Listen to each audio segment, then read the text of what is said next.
Morning television is supposed to be light, warm, and welcoming, a place where celebrity guests laugh, sip tea, and share anecdotes about their lives. But what happens when a royal walks in with a chip on his shoulder and an attitude to match? That's exactly what unfolded the morning Prince Harry sat across from Alison Hammond and Dermot O'Leary on This Morning. What was supposed to be a polished promotional appearance quickly spiraled into one of the most heated confrontations in daytime television history. Harry's sharp tongue, Dermot's growing frustration, and Alison's desperate attempts to keep the peace turned a routine interview into an unforgettable showdown that ended with Harry storming off set. The This Morning studio had its usual buzz of energy as the cameras rolled. Alison Hammond greeted viewers with her signature cheerfulness, flashing that famous smile. Dermot O'Leary adjusted his notes, his calm, professional tone setting the stage. "Good morning, everyone. Today we have a very special guest joining us," Alison announced, her voice filled with enthusiasm. "He's someone you all know, someone whose life has been, well, more than a little public. Please welcome Prince Harry." The audience applauded as Harry strode onto the set. Dressed in a dark, tailored suit with no tie, his shirt casually unbuttoned at the collar, he gave the crowd a small wave. But there was something in his expression, tight jaw, furrowed brow, that suggested he hadn't come to play nice. Alison leaned forward warmly. "Harry, it's lovely to have you here with us today. How are you feeling this morning?" Harry gave a dry chuckle, leaning back in his chair. "Well, Alison, I suppose I'm feeling the same way I always do, surrounded by people who want to ask questions they think they already know the answers to." The audience laughed awkwardly. Alison's smile faltered for a fraction of a second before she recovered. "Oh no, we're just excited to chat with you. Tell us, how's life been in California? Settling in with Meghan and the kids?" Harry's reply came quick, sharp, and with an edge. "California is fine. At least there I'm not hounded every waking moment by the British press or," he added, glancing at Dermot, "by television presenters looking for their next headline." Dermot raised his brows but kept his voice calm. "We're not looking for headlines, Harry, just giving our viewers a chance to hear from you directly. Surely that's something you value, considering how often you've said the press misrepresents you." Harry smirked. "Yes, well, the difference is, Dermot, I can usually choose who I speak to. Today, apparently, I didn't have that luxury." The tension in the studio sharpened, though Alison jumped in quickly to smooth things over.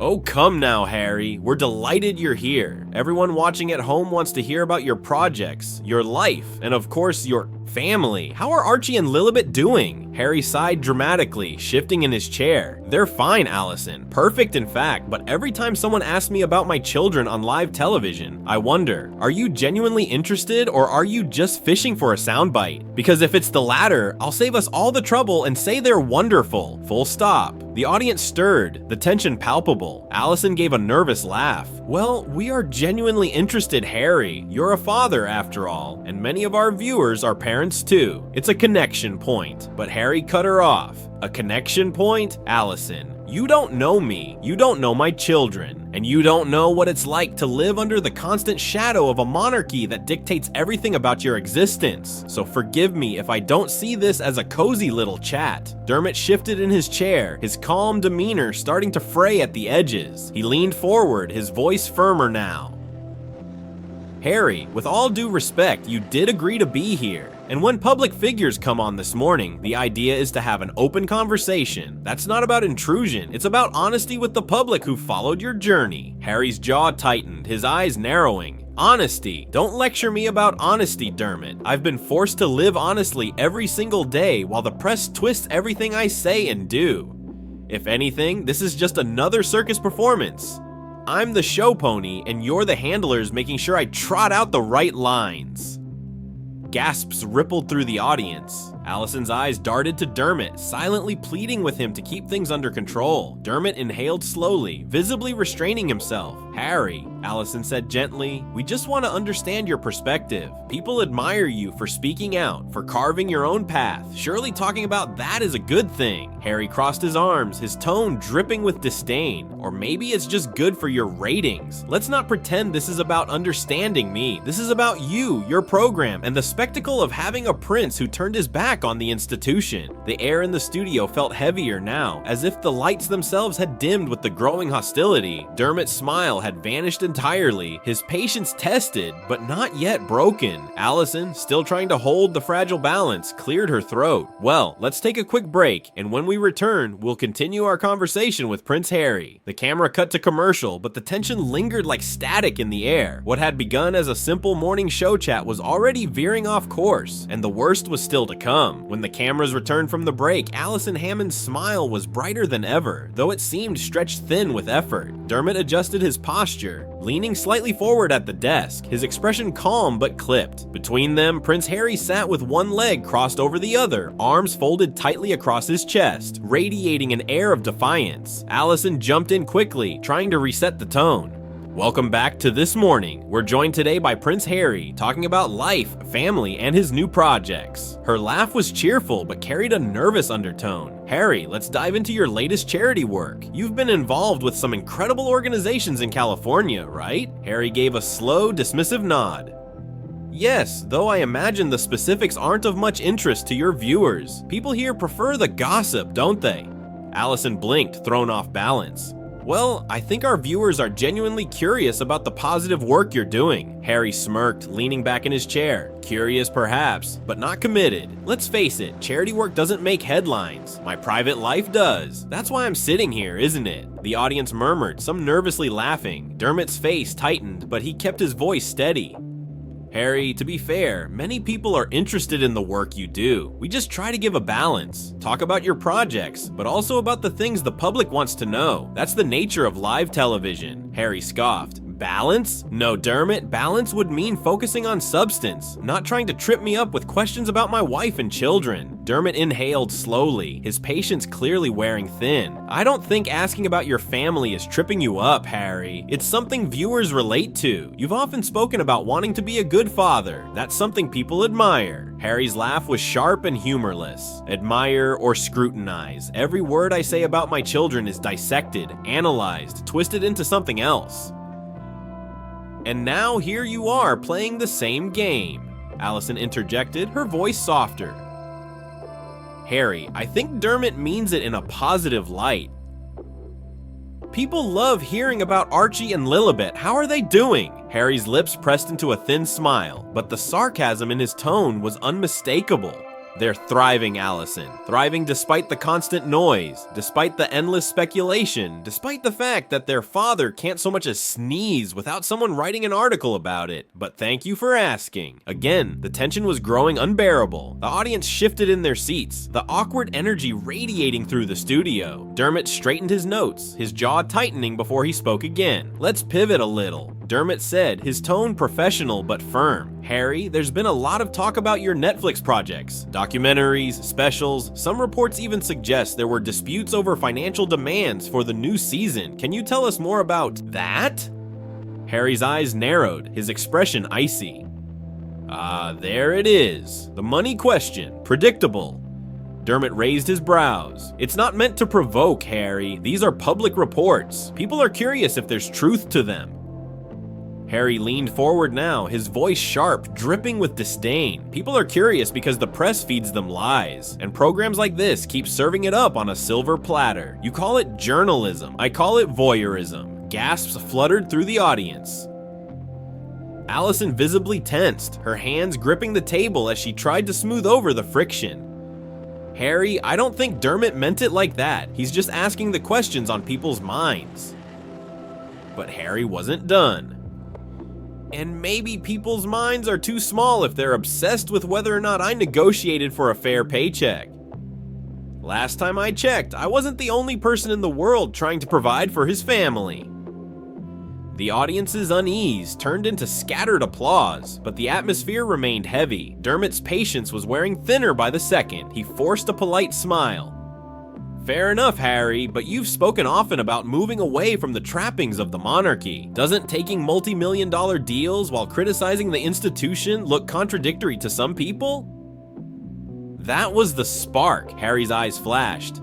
Contradictory. You mean surviving. You mean making a life outside of a gilded cage that crushed my mother and nearly destroyed me? Forgive me if I don't cry into my crown and jewels. Allison quickly leaned in. Harry, no one's denying your experiences. Dermot is just saying. Harry cut her off, his voice rising. No, Allison, Dermot is insinuating that I'm a hypocrite, that I wanted out, but I also wanted the resources to build a life. Newsflash, that's called adapting. It's called refusing to be defined by a broken system. Dermot's jaw clenched. His calm facade was beginning to crack. He exhaled sharply before speaking. Harry, I'm not insinuating anything, but people are watching you criticize the monarchy while enjoying privileges that came from it. That's where the questions come from. Harry leaned in closer, his face set in stone. Privileges. Do you think privilege is watching your mother die in a car crash because of the institution's obsession with control? Do you think privilege is being hunted by cameras every single day of your life? Keep your lecture about privilege, Dermot. You haven't lived mine. The studio fell silent. The audience held its breath. Allison, eyes wide, reached out as though to place a calming hand between them. All right, let's all take a moment. This is getting a bit heated. Let's not forget we're live. But Dermot's composure was cracking, his voice low but tight. I respect your pain, Harry. I really do. But there's a difference between sharing your story and sneering at anyone who dares to ask a question. This isn't therapy, it's television. Harry's lips curved into a smirk, his voice cold. And maybe that's the problem, Dermot. Too much television. Too many people like you pretending to care while digging for drama. Congratulations, you've got it. The tension was now suffocating, the air so thick it felt like it could shatter. Allison forced a strange smile at the cameras. We'll be right back after the break. But as the screen faded to commercial, the studio buzzed with the realization that this was no longer a friendly chat. It was a collision course, and they had only just hit the halfway point. When the cameras came back from commercial, Allison Hammond's laugh rang out a little too loudly, the kind of laugh that television veterans knew was meant to mask tension. She turned toward the camera, her smile wide but brittle. Welcome back to This Morning. We're still here with Prince Harry, talking about his life, his family, and his upcoming projects. Beside her, Dermot sat motionless, his notes stacked neatly in front of him. His expression was professional, but the tight line of his jaw betrayed the storm brewing beneath. Harry, on the other hand, looked utterly unbothered. He leaned back on the indigo sofa, arms spread casually along the backrest, exuding an arrogance that filled the room. Allison tried again to lighten the mood. Harry, let's pivot a little bit. You've spoken so often about mental health, about resilience. Do you feel your platform has helped bring awareness to those issues? Harry didn't even look at her at first. He stared straight ahead, then finally turned his head with a faint smirk. Awareness? Sure, though I doubt your viewers need me to remind them that mental health matters. It's common sense, Allison. Maybe you should ask me something less obvious. The audience gasped softly. Allison's smile froze, but she pushed on, her voice a shade tighter. I think what people want to know is how you personally have used your voice to change the conversation.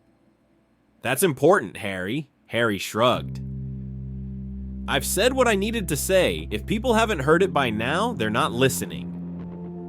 Maybe it's not my job to spoon-feed truths that the world should already understand. Dermot shifted in his chair, finally speaking.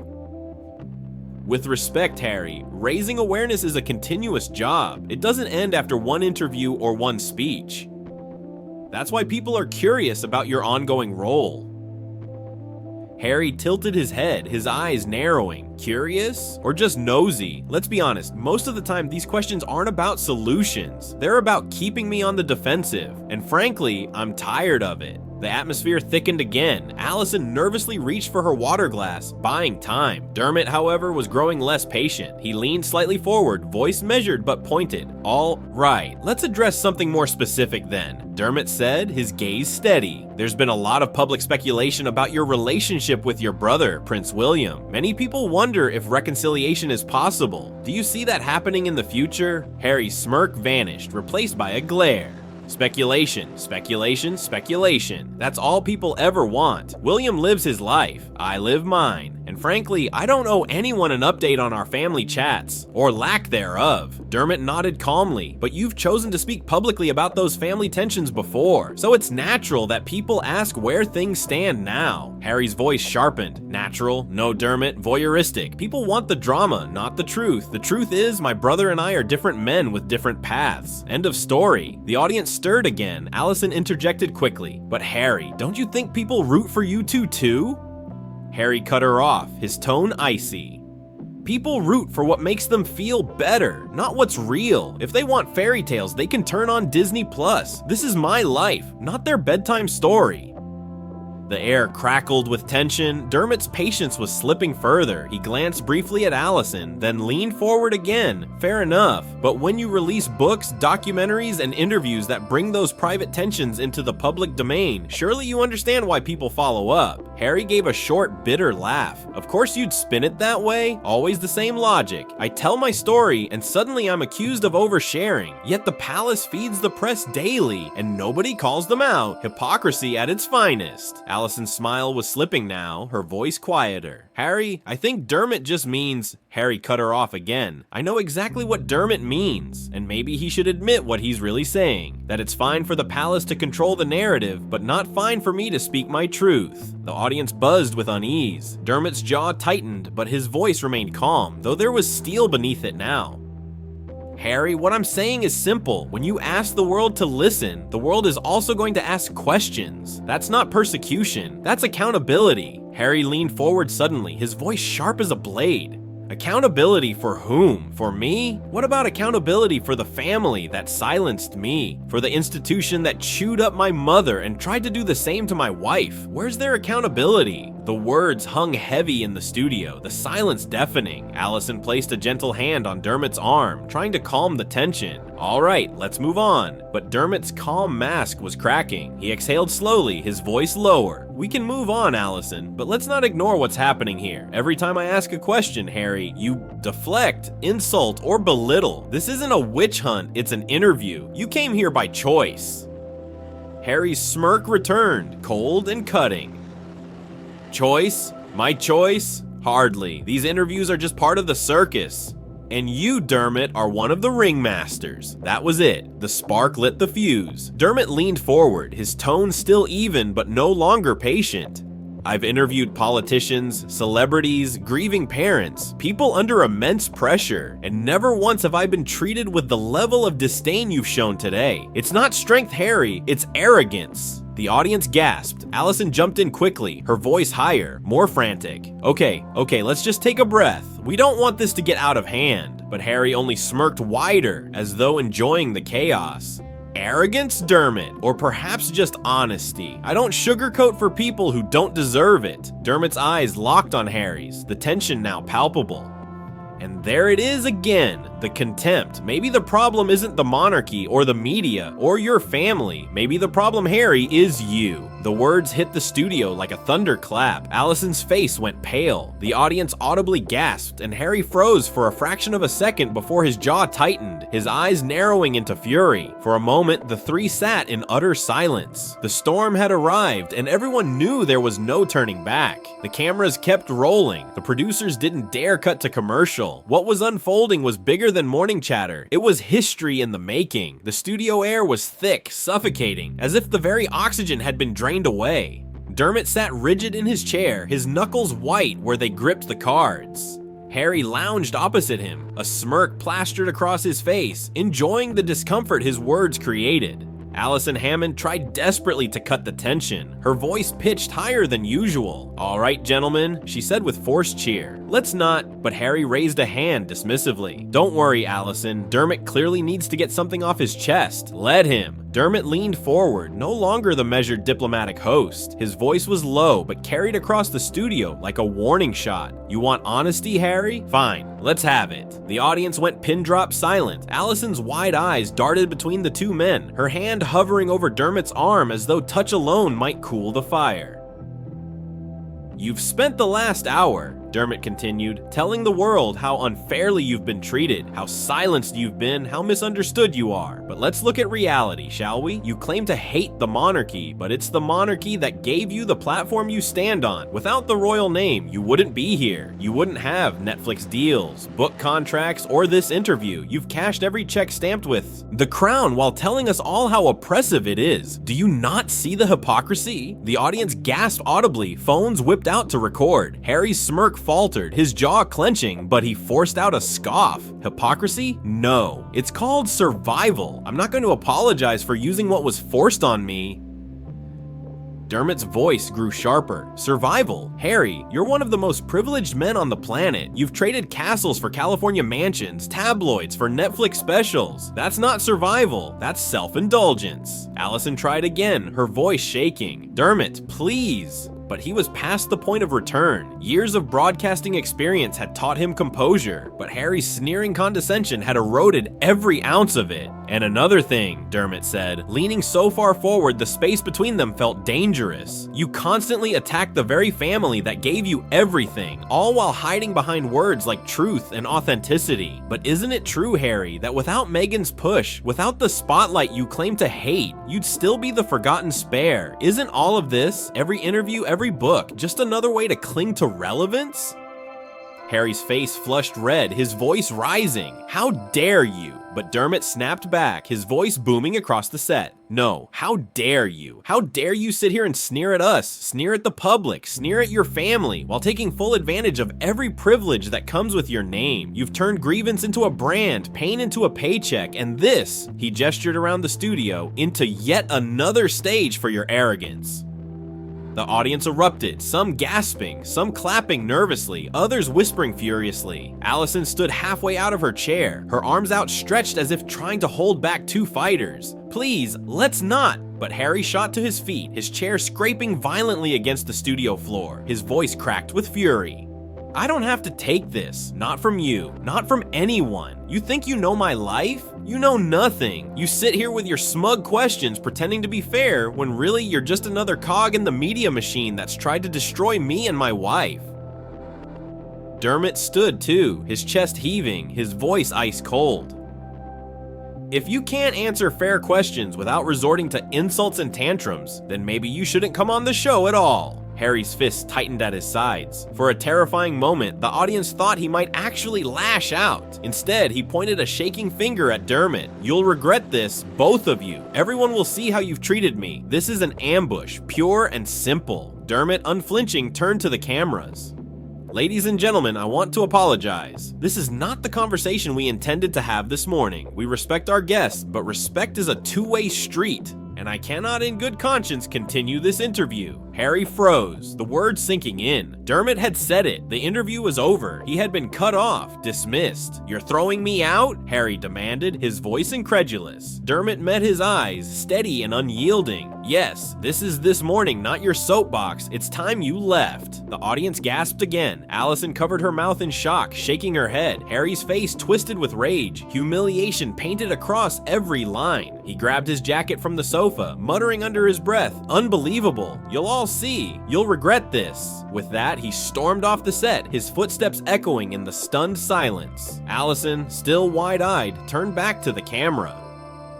I'm so sorry you had to witness that. That's not what this show is about. We try to bring light and joy into people's mornings, and I think we can all agree that wasn't it. Dermot exhaled deeply, his face pale but resolute. We'll be right back after the break. The screen faded to the This Morning logo as the audience erupted into shocked chatter. The footage was destined to become one of the most replayed, dissected, and explosive moments in British daytime television history. Harry had come to control the narrative. Instead, he had been ejected from it, live on air. What did you think of this confrontation? Was Dermot right to call him out, or did Harry go too far? Let us know in the comments below. We want to hear your thoughts.